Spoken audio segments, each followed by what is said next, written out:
సుదీర్ఘ రాజకీయాలలో శ్రీకాళహస్తి ఒక ప్రత్యేకమైన స్థానం ఉంది. ముఖ్యంగా బొజ్జల కుటుంబానికి శ్రీకాళహస్తిలో ఉన్న ఆదరణ మరి ఎవరికీ లేదు అని చెప్పవచ్చు. ఎందుకంటే ప్రజలు గోపాలకృష్ణారెడ్డిని 6 సార్లు ఎమ్మెల్యేగా పోటీ చేస్తే 5 సార్లు విజయం సాధించి పెట్టారు.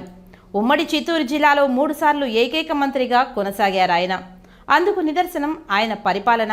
ఆ తరహా పరిపాలనను ఆయన కుమారుడు సుధీర్ రెడ్డి కూడా కొనసాగిస్తున్నారు. V7 city news special story మీకోసం.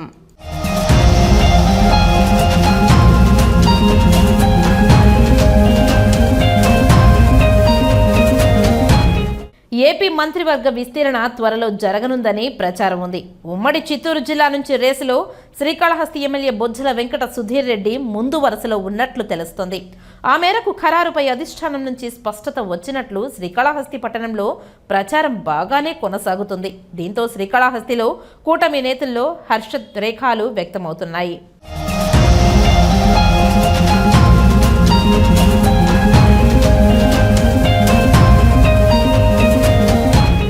సంక్రాంతి తర్వాత జరిగే ఆంధ్రప్రదేశ్ మంత్రివర్గ విస్తరణపై ఇప్పుడు చర్చనీయాంశంగా మారింది.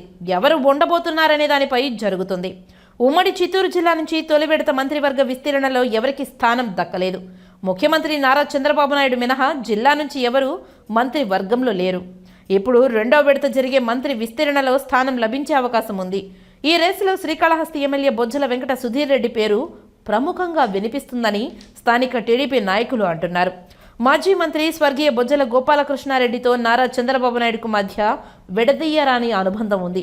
ఆ అనుబంధాన్ని శ్రీకాళహస్తి పర్యటనకు వచ్చిన సందర్భంగా పలుమార్లు స్వయంగా చంద్రబాబు నాయుడే ప్రస్తావించారు. అతని వారసునిగా సుధీర్ రెడ్డిని తీసుకురావాలనే సంకల్పంతో తొలిసారి ఓటమి చెందిన రెండవ దఫా ఎన్నికల్లో తీవ్ర పోటీ నెలకొన్న బొజ్జల కుటుంబానికి అభ్యర్థాన్ని కేటాయించారు. బాబు నమ్మకాన్ని వమ్ము చేయకుండా రికార్డు స్థాయి మెజారిటీతో సుధీర్ రెడ్డి తిరుగులేని విజయం సాధించారు. ఉన్నత విద్యావంతుడు కావడంతో పాటు వ్యవస్థలపై మంచి పట్టుండడం కూడా సుధీర్కు కలిసి వచ్చే అవకాశంగా చర్చ జరుగుతుంది. దీనికి తోడు ఉమ్మడి చిత్తూరు జిల్లాలో తిరుపతి జిల్లా కూడా ఉండడం, ఉమ్మడి నెల్లూరు జిల్లాల నుంచి సూళ్లూరుపేట, గూడూరు నియోజకవర్గాలు కలిశాయి. దీంతో సామాజిక వర్గాల సమీకరణలో కూడా సుధీర్ రెడ్డి బర్త్ ఖరారుపై స్పష్టత వస్తున్నట్లు వినిపిస్తున్నాయి.